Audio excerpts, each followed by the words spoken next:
afternoon to all of you. Here we deal with section 55. 55 deals with effect of default within prescribed time in which time is essential. Sometimes what happens is, they say in English there is a proverb, time and tide does not wait for any man.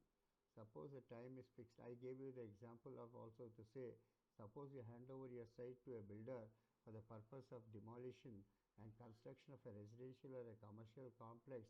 We fix a period of 18 months within which the work has to be commenced and the work has to be completed. And we also give a grace time of 6 months within which it can be extended in case of any difficulties. But the question is, here time is fixed. That is, time frame is fixed within which time the work has to be commenced and work has to be completed. Here I can give you an example. Suppose, let us say today we are on 16th of September 2024.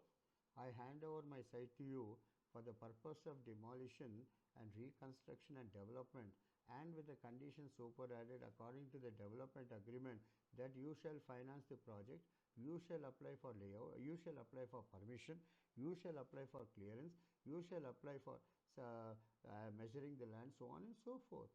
Then it has to be done within a time frame. Then we, at this period of 1 month is taken as far as doing the preliminary work is concerned.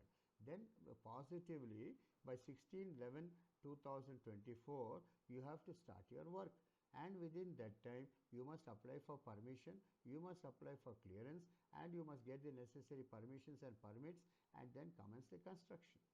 Then the question is, as far as time is concerned, time is already postulated under the terms of the contract itself, and it's also provided that in case there is any delay in completing the project, the other side will compensate you to the extent of 5 lakhs as liquidated damages.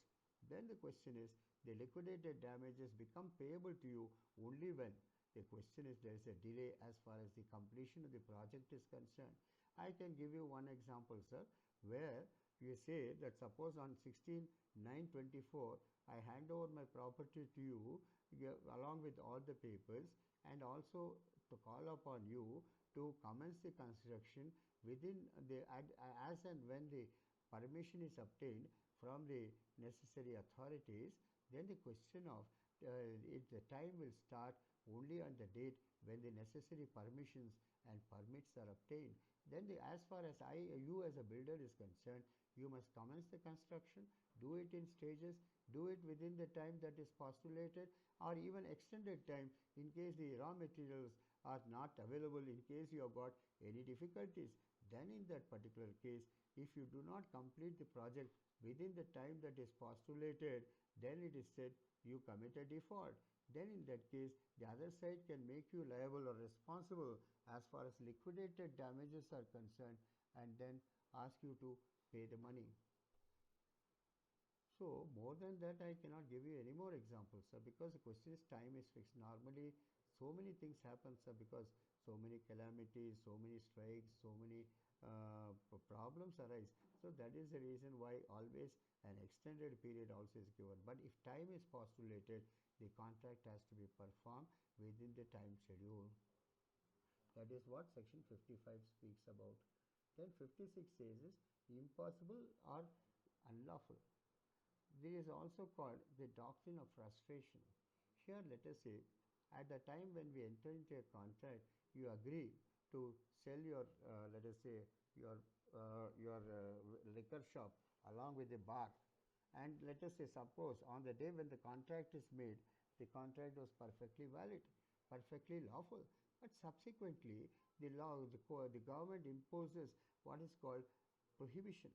You cannot deal with liquor, and the property cannot be sold, and liquor is not freely saleable, or let us say some impossible conditions arise, or let us say the contract becomes impossible of performance, or let us say the property is acquired by the government for the public purpose.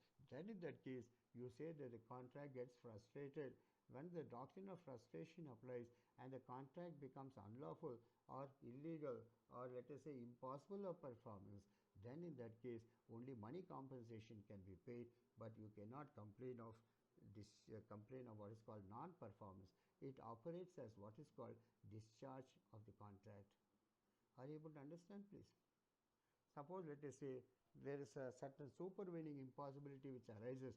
On the day when the contract is made, it was perfectly legal, it was perfectly lawful. But by subsequent act of the government, or let us say the property has been acquired by the government for a public purpose, then in that case the property cannot be sold. Then we say the contract gets frustrated and it operates as what is called discharge of the contract. Are you able to understand, please? This is what is called doctrine of frustration.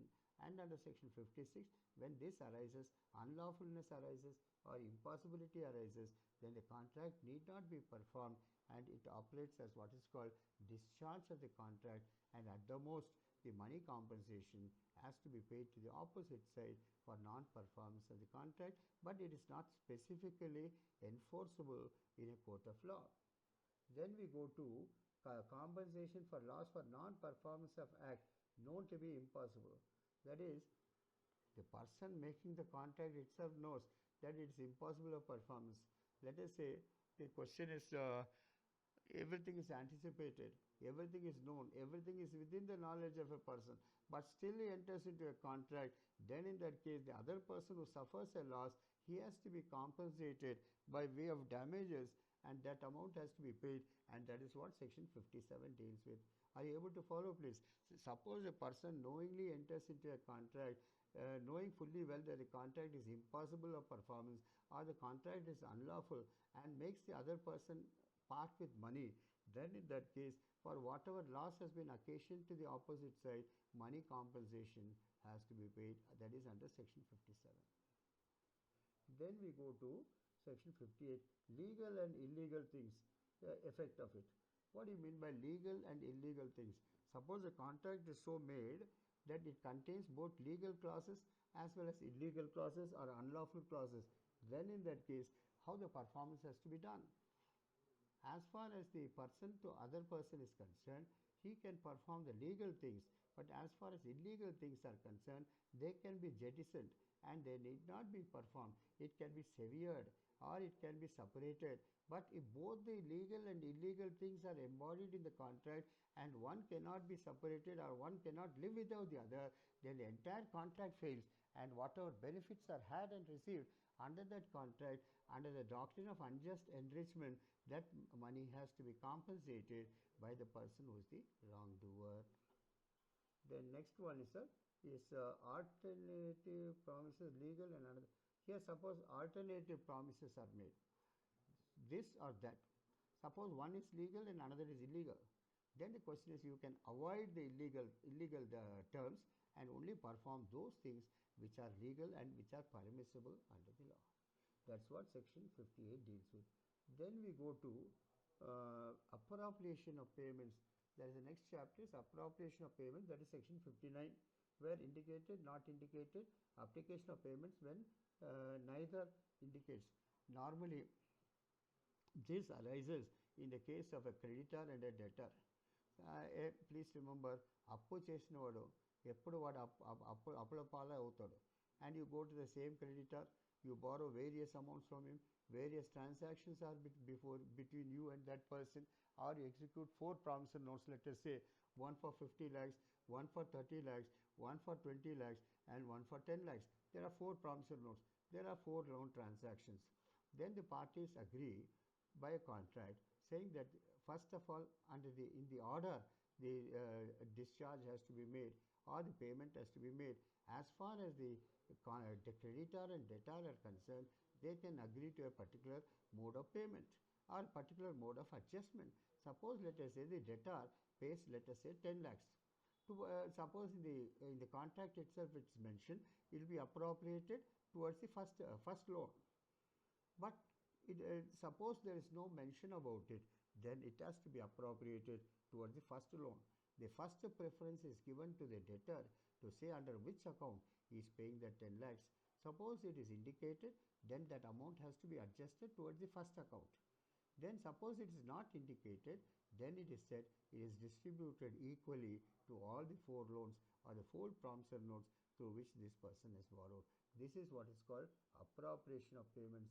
Then as far as the payment is concerned, how it is going to be appropriated, how it is going to be adjusted, how it is going to be appropriated in the sense how it is going to be utilized.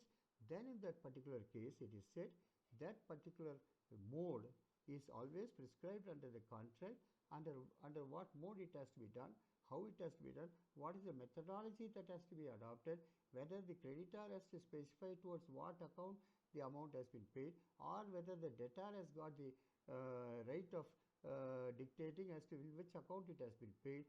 Then in that case, normally without any understanding from each other, then the question is, normally the payment which is made is deemed to have been made towards the first loan transaction. And as far as this chapter is concerned, the first preference is given to the debtor to say to appropriate, and the first payment he makes it very, very clear that this payment which I am making is towards the first loan. And if the debtor does not make, the creditor has got the option of saying towards what amount it is going to be appropriated, towards what amount it is going to be adjusted, towards what amount this amount will have to go. So the question is, as far as appropriation of payments are concerned, it is the contract between the debtor and the creditor, how it has to be adjusted. Is it clear to you? Please, this is what is called appropriation of payments. Then most important thing, sir, is the next chapter called contracts which need not be performed. Here most of us,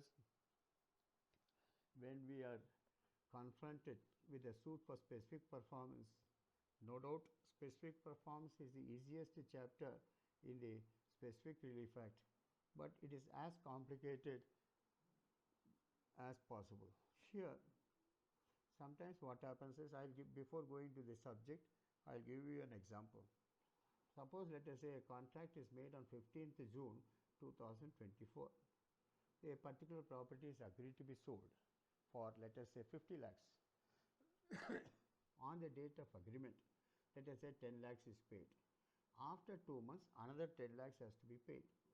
Then after 3 months, let us say 30 lakhs has to be paid, right?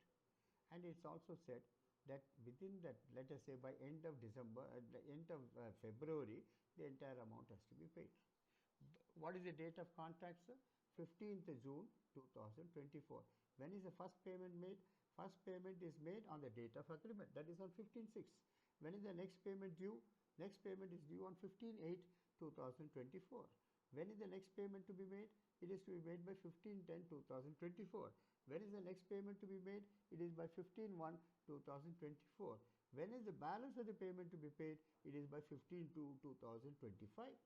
Then in that particular case, the question is, suppose after 15/2/2025, the vendor receives the money even after the due date and appropriates towards the sale consideration, we say that a new contract has come into existence. That new contract is called a substituted contract, or it is called a novated contract.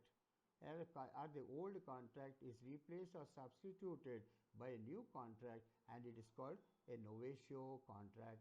And please remember, when you write a plaint, especially there should be a paragraph to say, sir, the agreement was made on so and so date, and the payment has to be made in this particular fashion. And even after the due date on 15/2/2025, he has received payments from me from time to time. It means that the original contract has got eliminated and the new contract has come into existence, and only the contract has got novated, and only the new contract has to be performed. A novation has taken place. So as far as the performance is concerned, it has to be reckoned from the date of the extended period. That means when the last payment was made, even after the due date, then from that day you get a period of 3 years as postulated in Article 54 of the Limitation Act. So please remember, and when you write the cause of action paragraph, you have to be very, very careful. There you have to mention cause of action for the suit arose on 15/6/2024 when the suit agreement was executed by and between the parties, and also on so and so date when the installments were paid, and on so and so date when the entire balance of the sale consideration had to be paid, that is 15/2/2025. Even after 15/2/2025, the vendor has received the money on 15.6, 15.8 or 15.10 of 2025, it means that the original contract has got extinguished, and for the last date of payment, the original contract has got novated, and even at the even if the time limit was fixed under the old contract, it has got novated or it has got substituted by a new contract. This is what is called in law as novation. And especially in the plaint also, when you write the limitation paragraph, I'm not able to see, sir. When you write the limitation paragraph, there also you will have to say the suit is within time and within the period of limitation as the old contract was made. Yeah, that's what I'm referring. Old contract which you have made has got substituted by a new contract, and I'm only performing the obligations under the new contract, and therefore the suit is within time, and that's why you plead section 61 as a 62, I'm sorry, 62 as a defense by saying that the time is not the essence of the contract, or even otherwise I just put it this way, sir, that to say before the 3 years period comes to an end, you give a legal notice to the opposite side, sir, I'm ready and willing to perform my part of the obligation, you please come and register the document, and the other side keeps quiet, and the other side does not give you a reply. Then in that case, from the date of your notice, you get a fresh period of 3 years. So novation means where the original contract gets substituted by a new contract, the obligations under the new contract alone has to be performed, but this has to be specifically pleaded, established and proved beyond any doubt, and then alone the question of this defense is available to you. So in other words, novation also operates as discharge of the old obligations, new obligations arise. Then the next part of it is rescission. Rescission means the word rescission comes from the word resigned. Resigned means revoke. Revoke, another meaning is avoid or retract. Here, as far as rescission is concerned, once it's a voidable contract where free consent is not present, then in that case, when you want to avoid a contract for some reason or the other, whatever benefits you have had and received under the voidable contract which is sought to be avoided, which is sought to be retracted, which is sought to be rescinded, then in that particular case it has to be restored back to the opposite side. Rescission is available only as an exception but not as a rule. Once there is a breach of contract, once there is a violation of the terms of the contract, when the amount is not paid within the time frame, when the other side is not expressing any willingness to do or not to do a particular thing, then in that case a contract can be rescinded on the ground of rescission.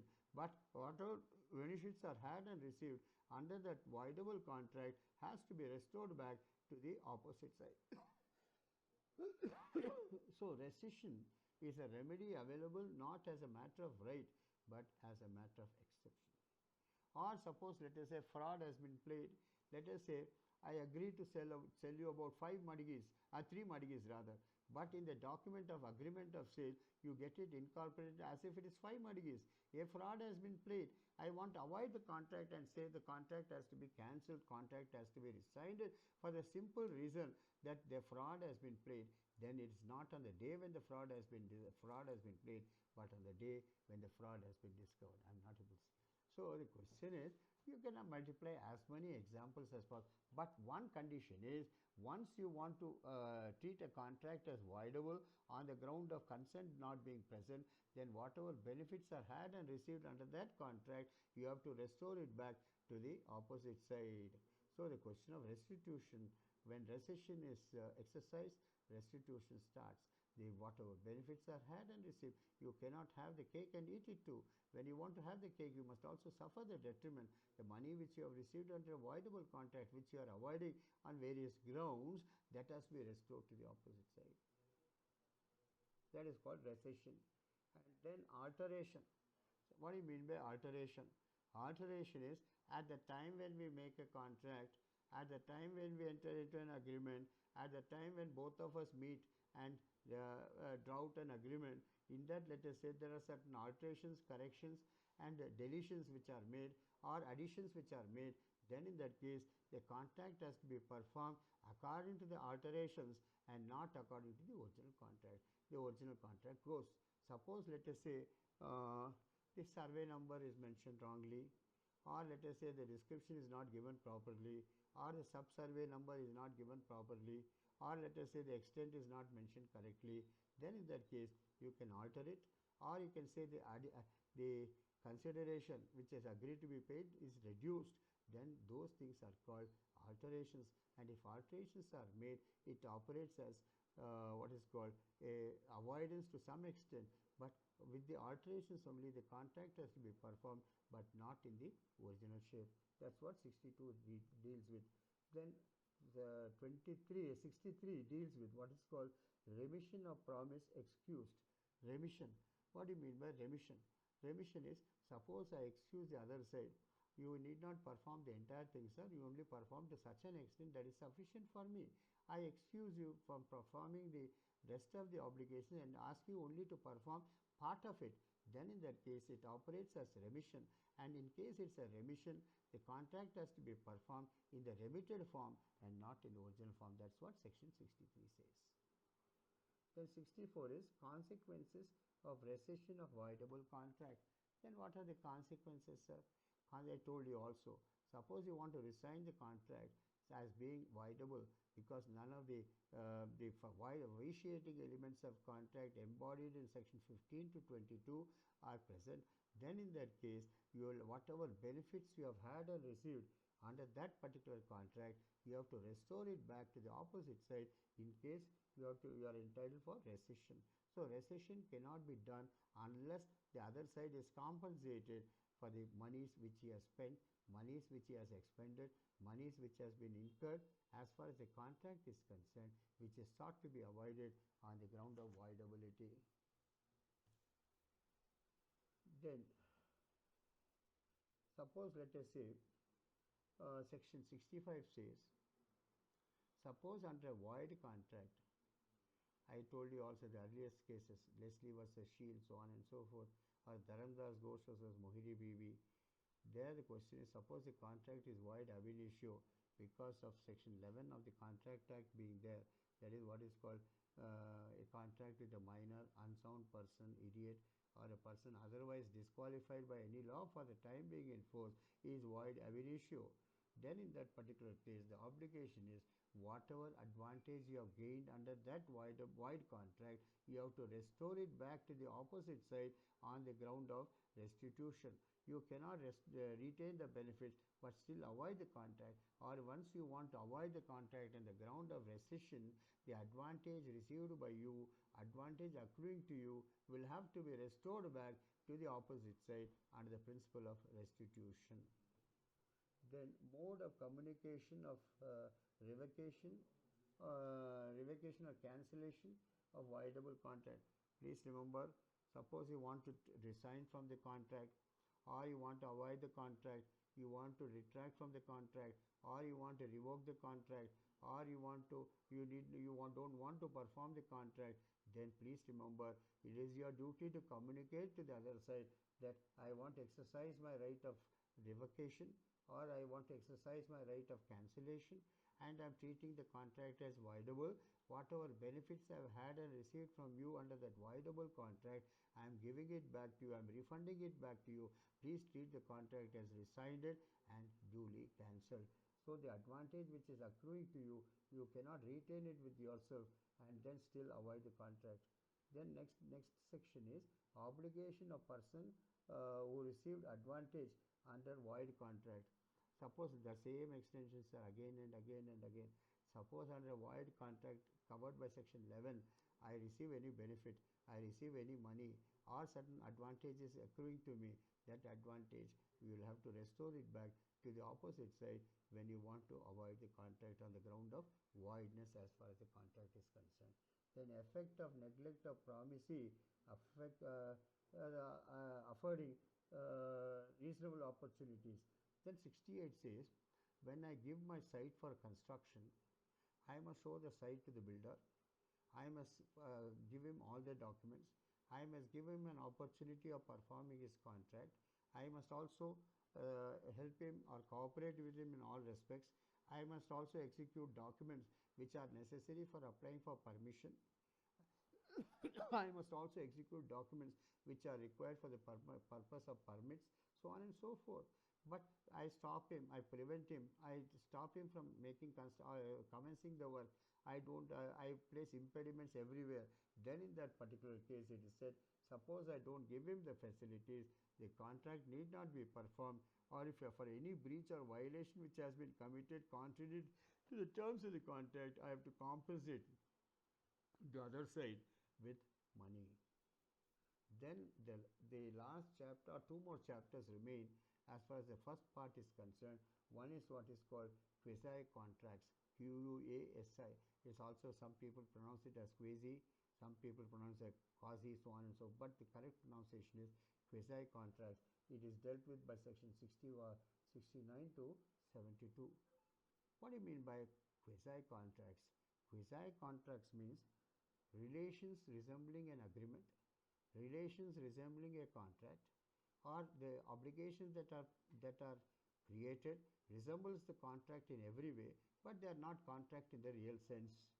They are called quasi contracts. The first aspect is section 69, which speaks about necessaries. I have dealt with it in detail when I discussed the case of Nash versus Inman. Please remember, as far as necessaries are concerned, it varies from person to person. It varies according to the social, financial background. It depends upon the real things which he requires in his day-to-day life, what is called roti, kapda or makan. You cannot ask a beggar to wear a suit and wear a tie and wear a shoe and then come with in a proper way. He cannot afford. His financial capacity does not allow him to live in that particular fashion. Or you are there. You require only what is called your dressing, which is required for your day-to-day life.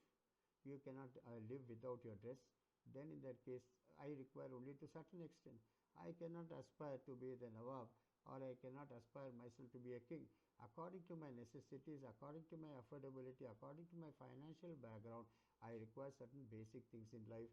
In Hindi, it is popularly called roti, kapda or makan. That is, as far as to live, you eat. You have to eat because you have to live. You don't live to eat, but you eat to live. Then the question is basic necessities. In Nash versus Inman, again I repeat that case. That's called the Taylor's case, where Inman was a miner, and Inman and Nash was a clothier and a tailor. Clothier means a person who has got clothes available for sale, and he also promises to sell promises to stitch it for you. He is called a clothier and a tailor. Then this clothier, what he did was, he on the basis of saying that the miner required 11 suits, he stitched 11 suits for the miner, infant as they call it in England, and he also said that they are basic necessities as far as a miner is concerned, subject to his financial capacity, and then he asked for the price. Then the miner took up the plea of saying minority by saying that any contract with the miner is void ab initio. But the tailor said it is basic necessity which is provided to Inman, the miner. And since it's a necessary which is required by him for his day-to-day life, I have to get the money. But Inman said, I have already got 11 suits in my wardrobe, I do not require this. In this case, the court said, the question of necessaries depend upon various factors like financial, social, and other requirements. But when the miner does not require these things, which are only a surplus for him, and he cannot afford for it, the miner cannot be made responsible for him. Necessaries, for example, I also told you the beneficial contracts. That is a famous case of Roberts versus Gray. In that particular case, a miner, Gray, wanted his ambition was to become a professional billiards cueist, and then he entered into a contract with a person of world repute called Roberts, and he agreed to play 11 exhibition matches in Canada in partnership with Roberts. And also Roberts promised to train this person in such a way that he will be a potential world champion. Later on, when when Gray got trained and he almost Guru Minchina Sishuda, he attained perfection as far as billiards is concerned, and he was a potential world champion. And at that stage, when Roberts asked him to accompany him to Canada to play 11 exhibition matches according to the terms of the contract, Mr. Gray set up his infancy by saying that the contract is not enforceable. But here, the court took the view saying that it is necessary for the benefit of the minor who wants to make billiards his way of life and he wants to turn a professional and wants to treat the billiards as his profession. Then in that case, the question is, they say that Gray was asked to compensate Roberts as far as the breach of contract is concerned. We are left with only two provisions. I will just deal with that and then close. Where penalty stipulated. Here, there are two things called liquidated damages and penalty. Liquidated damages is a genuine pre-estimate of the loss or damage that is likely to be incurred, which the parties expect that in case of breach or violation on either side, they should be compensated in terms of money. That is a genuine pre-estimate. But penalty means, suppose let us say the contract is worth about 10 lakhs.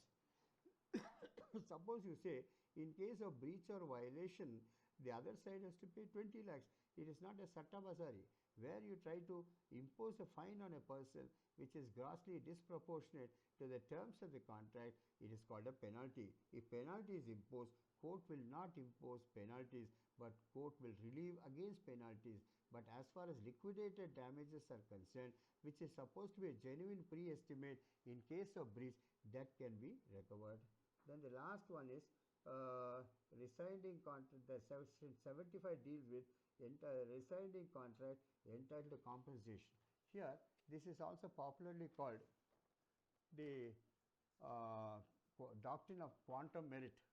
Quantum merit is, suppose the work is over, the work is left midway, then to the extent of the work done, the person who has done that work is entitled to be compensated in terms of money. That is what is called quantum merit. Suppose you have a servant maid in your house, she works for 30 days. Then let us say for 20 days she works and for 10 days she does not come, you relieve her of her duties.